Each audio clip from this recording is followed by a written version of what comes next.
Bienvenidos a otro episodio de Legalmente Hablando. Hoy nos encontramos con un invitado maravilloso, especialista en Derecho Penal y Derecho Procesal Penal, el doctor David Villa, quien nos estará compartiendo todo su conocimiento. Legalmente Hablando, un espacio diseñado para acercar el derecho a las personas. Doctor, muchas gracias por aceptar esta invitación. No, muchas gracias a usted por invitarnos. Para mí es un placer estar con ustedes. Mi nombre es Andrés Villa. Yo aparezco en redes sociales como defensor-Andrés Villa y la idea es aportar lo poquito que podamos hacer en este podcast para que la gente simplifique el conocimiento del derecho. Claro que sí, Doc. Vamos entonces a entrar en materia. Vamos a empezar con la primera pregunta y es: ¿vale la pena denunciar penalmente por inasistencia alimentaria? ¿Una persona puede ir a la cárcel por la incurrencia en este delito? A ver, en principio es un delito que no necesariamente implica que la persona sea privada de la libertad. Pero eventualmente si la persona, aún siendo condenada, no cumple con el compromiso de pagar los alimentos que debe, efectivamente podría ejecutársele la pena y por lo tanto ir a prisión.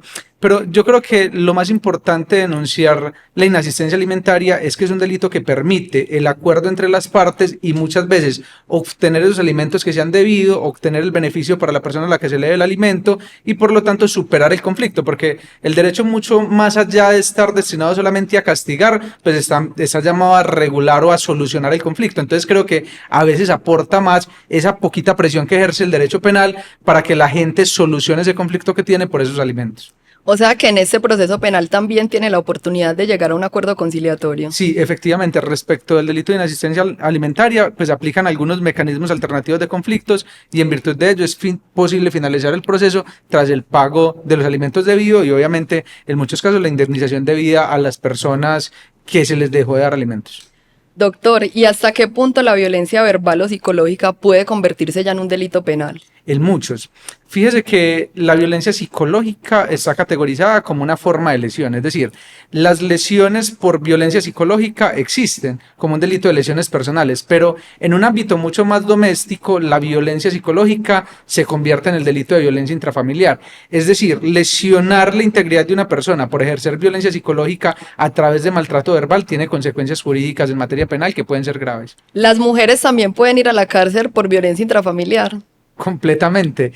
No solamente los hombres, incluso en muchos casos, y esto es muy común, terminan denunciándose mutuamente. ¿Por qué? Porque ambos han ejercido violencia dentro de la relación, ambos han sido generadores de maltrato tanto hacia su pareja como hacia los niños, y en muchos casos terminan existiendo procesos concomitantes donde tanto mujer como hombre terminan siendo defendidos y víctimas de hechos que suceden en un ámbito familiar. Porque tenemos muy arraigado en nuestra sociedad que el único que comete delitos penales o violencia son los hombres, pero en realidad también encontramos con muchas mujeres que ejercen violencia psicológica, inclusive hasta violencia física hacia sus parejas o inclusive hacia sus hijos. Entonces también es un mito que debemos derribar desde el derecho de que el único infractor de violencia intrafamiliar no es el hombre. También encontramos con mujeres que ejercen este tipo de violencias. Claro, en muchos sentidos. Yo creo que de pronto la violencia del hombre es mucho más visible porque también por el tipo de sociedad que tenemos, para un hombre es muy difícil reconocer que fue violentado. Reconocer que la mujer lo violentó puede ser algo que incluso hiera el orgullo del hombre. Entonces, en muchos casos se invisibiliza, pero también en muchos casos el maltrato que ejerce la mujer frente al hombre, entre comillas, se justifica.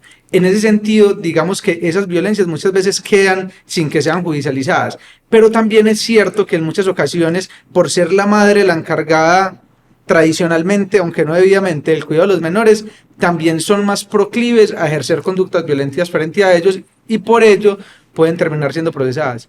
Y también he notado algo en los últimos meses respecto a este delito, y es que entre los cónyuges separados hay muchas más denuncias mutuas por violencia, pero como un ánimo también revanchista en cierto sentido, entonces intentan asimilar cualquier cosa como un fenómeno de violencia que afecta al núcleo familiar.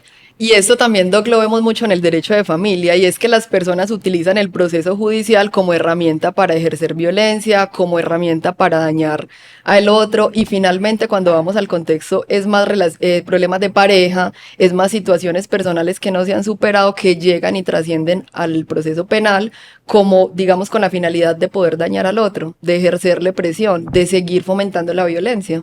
Sí, yo creo que en las últimas épocas se ha utilizado el aparato institucional, para generar, digamos, algún tipo de venganza respecto de las situaciones o los conflictos de pareja que se gestan.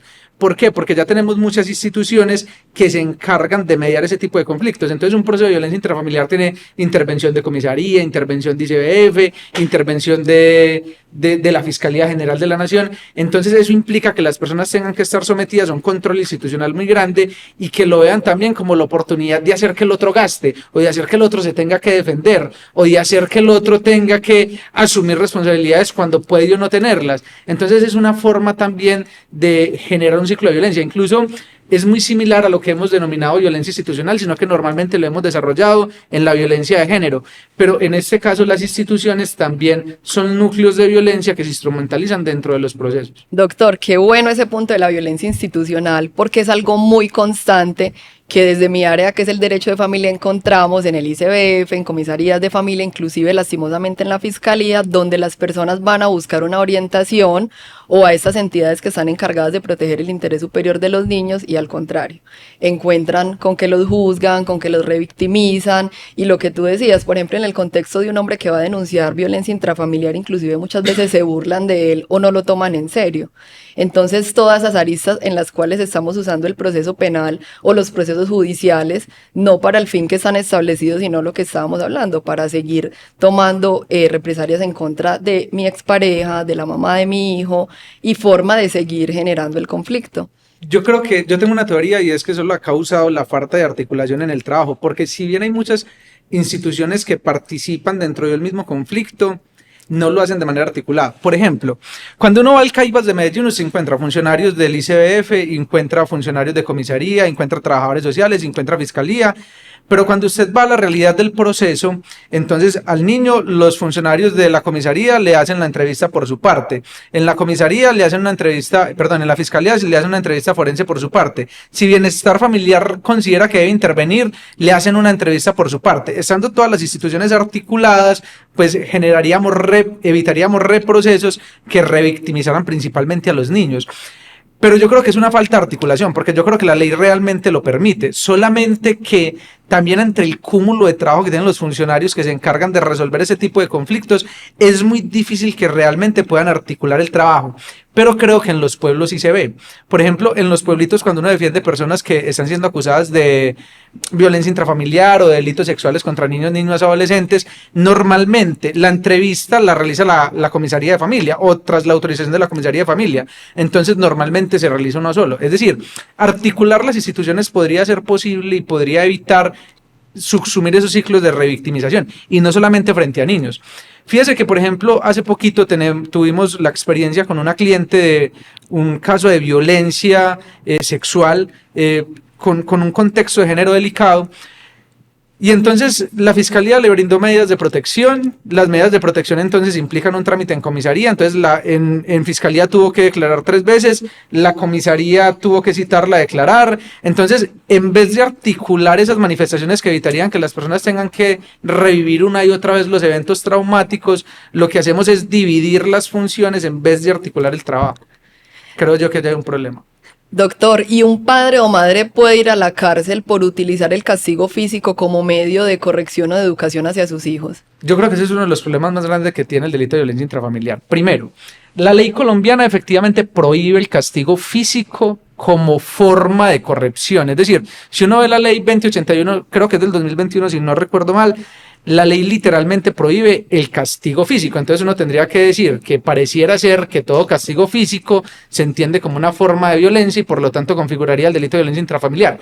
Creo yo que no, por 2 razones. Una, la definición que establece la ley 2081 de castigo físico es aquella que pretenda generar dolor en la persona, ¿cierto? Generarle sufrimientos. Y creo que en algunas actuaciones de los padres, pues precisamente están haciendo uso del derecho de corrección de manera proporcional a lo que ha realizado el niño. Entonces creo que no necesariamente responde precisamente a una necesidad o a un deseo de generar dolor. Pero también cuando uno analiza ese delito de violencia intrafamiliar, entonces uno dice, ¿qué es lo que pretende proteger el legislador con el delito de violencia intrafamiliar? Y lo que pretende proteger el legislador es la armonía familiar. Es decir, si esa agresión no tiene como finalidad ni tiene capacidad de lesionar la armonía familiar, pues efectivamente no sería posible considerar que allá hay un acto de violencia. Pero claro, si ese acto de castigo físico es desproporcionado, es un acto que pretende generar dolor, es un acto que se hace de manera sistemática o repetitiva, evidentemente puede llevar a un padre o una madre, a un hermano, a un tío a prisión. Doctor, ¿y a una persona la pueden judicializar en un proceso penal sin pruebas? A ver, lo pueden investigar, sí. Lo pueden judicializar, eventualmente en el proceso puede darse lugar a que con elementos muy mínimos la persona sea vinculada al proceso. En principio no deberían condenarlo, porque efectivamente solamente debe condenarse una persona cuando se llega a un estado de conocimiento tan alto que no hay otra posibilidad que pensar que realmente es posible. En materia penal tenemos el estándar de prueba más complejo de todo el sistema occidental y es el conocimiento más allá de toda duda. Entonces, en principio, puede ser investigada, eventualmente con un mínimo muy poquito podría ser vinculada al proceso, pero solamente ante una prueba muy suficiente debería ser condenada. Entonces, la respuesta sería que no. Listo, Doc, perfecto. Si me entero que tengo un proceso penal abierto, ¿debo entregarme o esperar a que me capturen o me llamen? Yo creo que lo que tiene que hacer es intentar recopilar toda la información que pueda.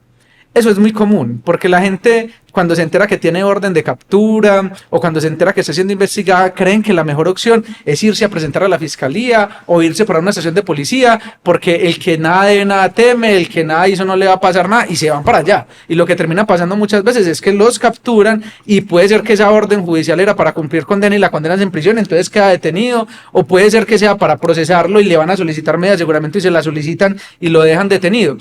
No es que no sea positivo presentarse ante el conocimiento de una investigación, claro que es muy positivo, pero creo que es más importante primero recolectar información, saber por qué te está requiriendo la autoridad, saber por qué te están investigando. Si se trata de una condena, saber cuáles son las consecuencias que voy a tener, pero si se trata de un proceso, tratar de articular por lo menos una defensa básica, de manera que si la fiscalía pretende privarme de la libertad durante el proceso para que me defienda privada de la libertad, pues yo pueda tener mecanismos para decirle a un juez: señor juez, permítame defenderme en libertad o permítame defenderme con unas medidas restrictivas que no necesariamente sea una privación de la libertad en establecimiento de reclusión. O sea que en conclusión, asesorarse antes de tomar la decisión si se presenta o si no se presenta. Yo creo que esa es la conclusión. Listo, doctor. Vamos entonces para el segundo bloque del podcast, que son unas preguntas un poquito más estructuradas que los seguidores dejaron en las cajitas de preguntas. Okay. Entonces, la primera es: ¿cuándo una denuncia falsa se convierte en un delito penal? Pues en principio el mero hecho de interponer una denuncia falsa ya es un delito, que constituye el delito de falsa denuncia. Ahora, la cuestión es cómo se pruebe, pero toda denuncia falsa en principio por sí misma constituye delito, falsa denuncia, que si avanza incluso puede convertirse en algo más, en un fraude procesal o en delitos incluso más graves. Doctor, ¿y qué tan efectiva es una medida de protección cuando hay violencia física? Las medidas de protección son una de las discusiones más importantes y quizás más difíciles de dar, porque las medidas de protección que normalmente se brindan son medidas administrativas, que son las que contemplan la ley. Entonces se ordena el desalojo de una persona de un lugar, se ordena que efectivamente una persona no puede acercarse a la otra. El problema son los medios de control. Las medidas existen, pero ¿quién las controla? Entonces le damos la orden a la policía para que efectivamente atienda el llamado de manera urgente. Entonces en muchos casos uno tiene que decir, pues cuando se da el llamado, muy probablemente la agresión ya pasó, y por eso tantos casos también, o algunos casos en los incluso se ha producido la muerte de la persona que tenía la medida de protección. Pero también cuando uno analiza la cantidad de personas que tienen medida de protección versus los casos que representan violencia posterior a la medida de protección, uno dice: las medidas de protección son efectivas. ¿Por qué? Porque las medidas de protección generan disuasión frente a las personas, porque también la mayoría de las personas nos adaptamos a los comportamientos que nos exigen las instituciones. Listo, doctor, súper claro.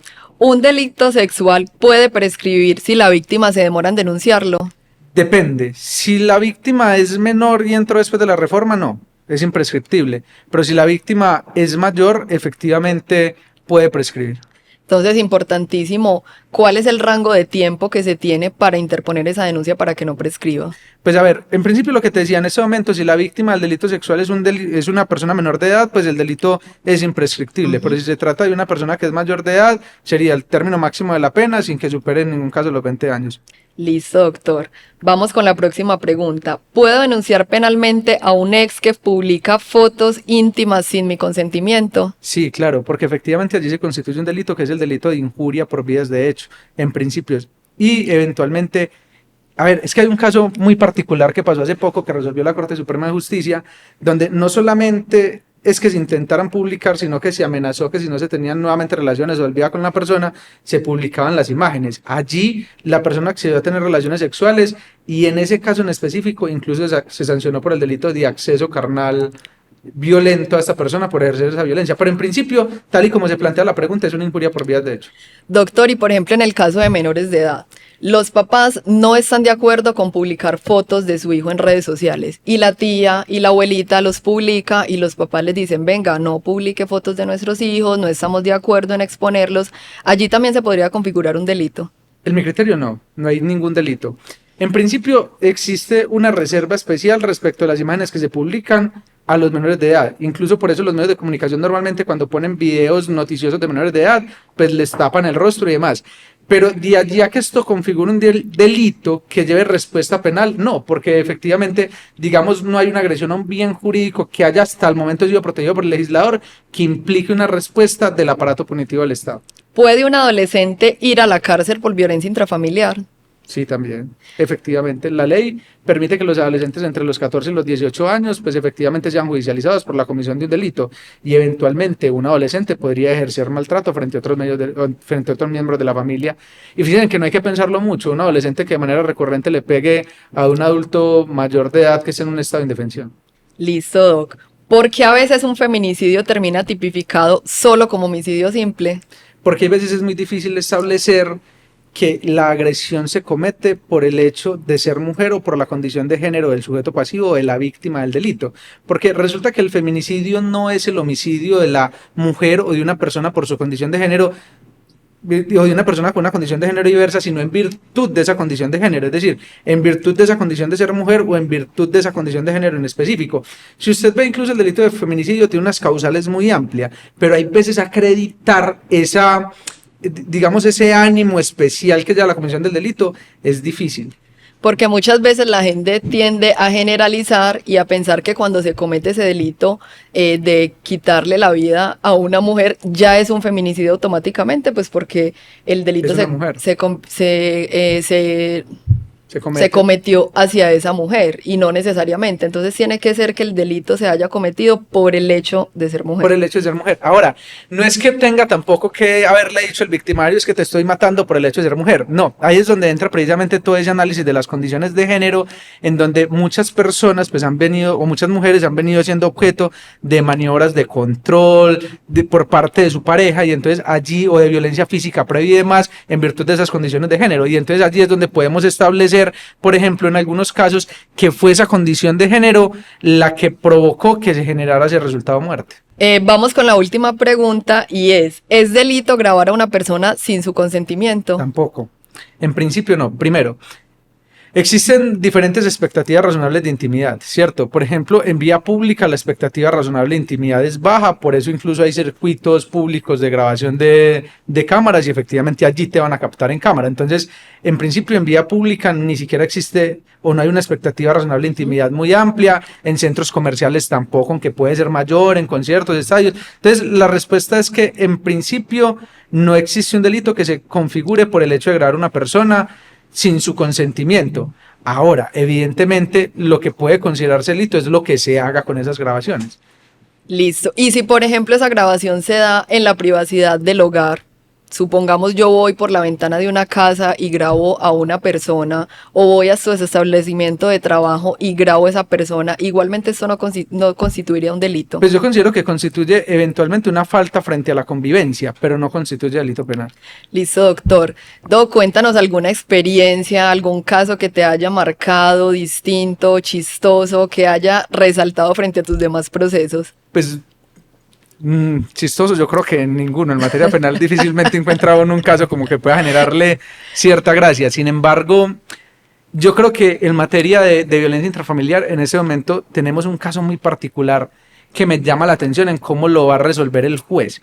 Resulta que una de las preguntas más interesantes que ahorita me planteabas es si una persona puede ser sancionada, un padre de familia puede ser sancionada por el ejercicio de violencia física frente al hijo.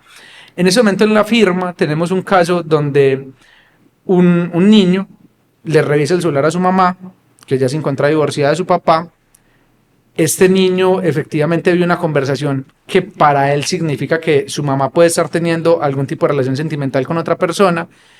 Evidentemente revisa la conversación sin ningún tipo de permiso, pero aparte de eso ya comienza a gritarle a su mamá que es una puta. En reiteradas ocasiones en la casa y la persigue por la casa y le dice puta y le grita.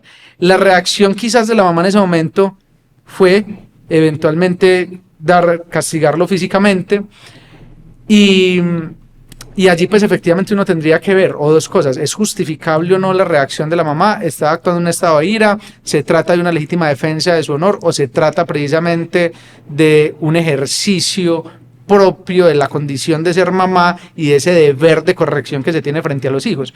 Es un caso que respecto del tema que quizás hoy tratábamos en la entrevista llama mi atención, sobre todo en la forma en la que el juez pueda resolverlo, porque en principio lo que decíamos, existe una prohibición general respecto de ejercer castigo físico frente a los hijos. De la famosa ley antichancleta, De la famosa tan polémica. ¿Cuándo corrijo y cuándo paso ya la línea que sea maltrato? Total. Doc, me encantaría que nos compartieras una recomendación, un consejo para todos esos colegas que vienen empezando en su vida laboral o terminando su carrera. Bueno, no, yo creo que en el derecho hay una cosa que a mí me ha funcionado y es realmente tratar de ser muy claro con la persona que se asesora, realmente conocer el caso. Yo creo que hay dos cosas que uno tiene que hacer para que realmente un juez a usted lo respete como abogado. Si usted tiene que conocer el caso y tiene que conocer el derecho. Si usted conoce el caso y conoce el derecho, usted se va a ganar el respeto del juez y de cualquier persona que efectivamente acuda a su despacho para que usted le brinde una asesoría. A usted lo van a buscar para que busque un amigo, que si usted es amigo de este, del otro, pero así no se resuelven los casos. Si usted lo buscan como abogado, concéntrense en conocer el caso y en ser capaz de reconocer, de solucionarlo en virtud del derecho que sea aplicable. Muchas gracias, Doc, por esa recomendación. Hasta aquí llegamos con este capítulo de Legalmente Hablando. Recuerden seguirnos en todas nuestras redes sociales como @enderechos. A mí me pueden seguir en mis redes sociales como @abogada Diana C. Díaz. Y doctor, da todas sus redes sociales para que también la comunidad pueda empezar a seguirte. Bueno, a mí me pueden seguir en Instagram como defensor-Andrés Villa, en TikTok de la misma manera, y son las únicas dos redes sociales que tenemos por ahora.